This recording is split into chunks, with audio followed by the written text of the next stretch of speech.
855-244-0077. Now, here's J. Michael McCoy. All right, good afternoon. It is the 26th day of December in the Lord's year 2012. I'm J. Michael McCoy, and this is the Wednesday edition of The View from a Pew. Guest host Tom Coates in the house today. Bob Montserrat, the cat in the hat, watching the chat. So for those of you who are on webcast1live.com or theviewfromapew.com or Livestream, Ustream, Apple TV, wherever you happen to be tuning in today, thanks. Appreciate it. I know there are so many choices of places that you could get your information or entertainment on the internet, and you've chosen to give us an opportunity to not only entertain you, but hopefully enlighten and educate. And today's one of those shows, one of Iowa's best and most conservative Congressman Tom Latham is in the studio today as we talk about some of the issues, not only socially but economically, that we as a country and we as a state of Iowa face as we progress, evolve in this Obama administration and era of entitlements. And the following is the opinion of J. Michael McCoy, not that of Tom Coates or Tom Latham. Just Democrats line stealing and cheating to get your vote so they can run this country down just a little bit farther. But Congressman Latham, I appreciate you being here. You've been in Congress 18 years. Okay, I got one question then before you take off. Sure. What's the biggest change in Washington in those 18 years? Because 18 years is a long time, you know? I think what I sense and what I feel, obviously, the partisanship that's in Washington is very difficult to deal with. But the reason for that, I think, is a lot of the outside influences today. When I first came to Congress, we didn't have the 24/7 cable news stuff where you've got to have sensationalism every 15 minutes. You didn't have all of the outside groups that are so militant today on both sides. Mm-hmm. And so you can actually have people, more interaction in Congress, and the lines weren't quite as bright, shall we say. And you had a lot of folks that were able to work better together, I think, previously. But it's difficult. I will tell you, I work across party lines. I have to. I chair a subcommittee on appropriations. My counterpart, a gentleman from Massachusetts, brags about the fact that he's the most liberal member from Massachusetts, and that's tough when you got Barney Frank and some of those folks in that delegation. But we worked very well together, and we actually passed our bill, had a huge bipartisan vote, and the frustration you have then, certainly after we do our work on the floor of the House of Representatives, pass a bill funding transportation and housing urban development. The Senate, having not done a budget for 3 years now, they had nothing to match up to, so basically we get put into a continuing resolution. So I had the largest percentage cuts in spending of any of the appropriation bills. That's all lost because we had to get stuck into this continuing resolution, which just keeps everything flat and extends funding for 6 months. Very frustrating. Yeah, I'll bet. That you work all year, you have the biggest percentage cuts in spending of any of the appropriation bills, and it's all lost because the Senate has done nothing. Tom Latham is our guest. He was your fourth he is currently your 4th district congressman. We lost a district in Iowa by redistricting, so he is now running against the following opinions are not that of Tom Coates or Tom Latham, the laziest congressman in the history of America, and that's Mr. Boswell. And never been a fan. Tom, you and I have never been a fan of Mr. Boswell. We can't find much use for him, can we? Well, we've been trying for years, but we have tried. We can't find much use for him. We've tried. You know, Frank County is a good friend of mine, and we really don't have a dog catcher in Iowa or in Des Moines. So we thought, there we go.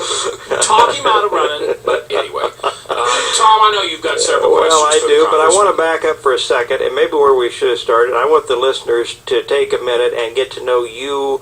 I know you've got business background, which is a great start from my perspective, and also you're your family man. You've got children and grandkids. Tell us a little bit about yourself so the listener get to know you and a little bit of your background.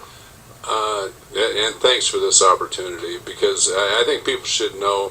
I grew up. The the fifth of five boys in a family on a farm in a little town of Alexander, Iowa, 168 people up in Franklin County. We were taught to work very, very hard, to learn those experiences. I think experiences growing up on the farm taught me an awful lot. Responsibility, the benefit of hard work, of working together as a unit. Went on, and Kathy and I, my wife, we have 3 children, a son and 2 daughters. I have 5 grandchildren, and thankfully they're in Iowa here. One granddaughter and grandson up at Spirit Lake, and 3 grandsons in Grimes here. And so we're blessed. We really are. And when you look at why I'm doing this again, and Mackie talked about, I've been there for a while. The fact of the matter is, when I look at that grandson, he's 8 months old today, and he's $50,000 in debt when he took his first breath.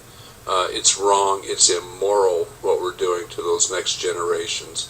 I was very blessed to grow up in a Christian family where my parents, we were in church every Sunday, going from Alexander to Coulter, Iowa, a little town over there, and mom making sure that everybody's ears were clean, and she was very, very proud of her 5 boys, and still is. She's 95 years old, but it was a wonderful childhood growing up with kind of experiences that it just irreplaceable in my mind. I mean, it's just I've benefited from a great deal of love and faith. At what point did your family get into the seed business? My family was always in the farming operation, but it was in 1947. It's kind of an interesting story. There was a smut infection in oats. And so my father... That's what we've got in Washington on the Democratic side. You may be correct. So my father went and bought a treater that put a chemical treatment on oats so that next year they would be viable seed, that the smut wouldn't destroy the seed when it got in the ground. Had a lot of neighbors, using the treater and all that. He spent all winter out in the cold treating other people's oats. So the next year he went and bought a cleaner up in Michigan and brought it back home, set it up in our corn granary, and with the cleaner and the treater, and then farmers started bringing their oats into our place. And there were soybeans weren't even an issue at that time.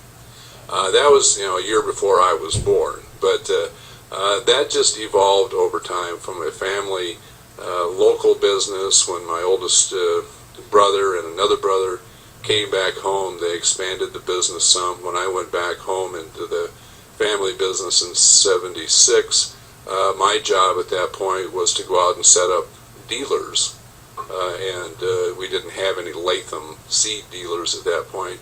19 years later, when I ran for Congress, we had about 540 dealers in 6 states that sold our soybeans and seed. So You understand business, and I listened to your speaker Boehner came back for an event this last year and spoke of a similar type of background, growing up without much money, large family, but a business background. And he said, so often looking around the table, he said these other senators and other congressmen don't have any of that basis, and it's nice to see that you do have it, and you understand the struggles that small businessmen and women around this state are having right now. Well, and I think that is what is so insulting when you hear President Obama saying that you didn't build that. Somebody else did it for you. Exactly. I mean, I think about, getting up at 4 o'clock in the morning and driving up into Minnesota someplace for a breakfast meeting to sell 5 farmers soybean seed. I don't know where that government person was sitting there doing that for me. And then you get home at midnight that night after working all day trying to grow a business, trying to improve your life, improve opportunities, and that's how you create jobs. You have investment.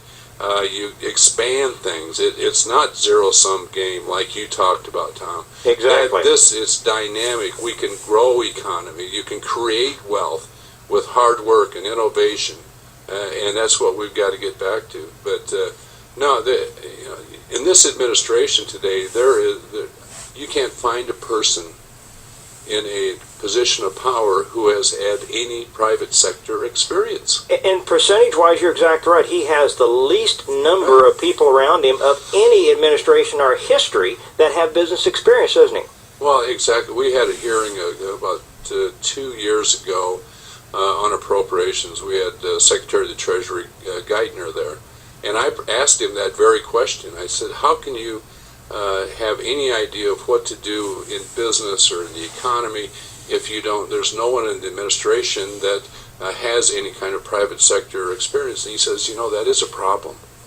I They don't even have economic education. They have no clue. They didn't even take economics. I mean, political science, most of them, right? Well, most of them are from Goldman Sachs. They're from the New York banks, basically, is where they've come from. I've got an old friend who is working in Washington and has been, and she says, and she's even a Democrat, she says that the Obama White House is absolutely a mess.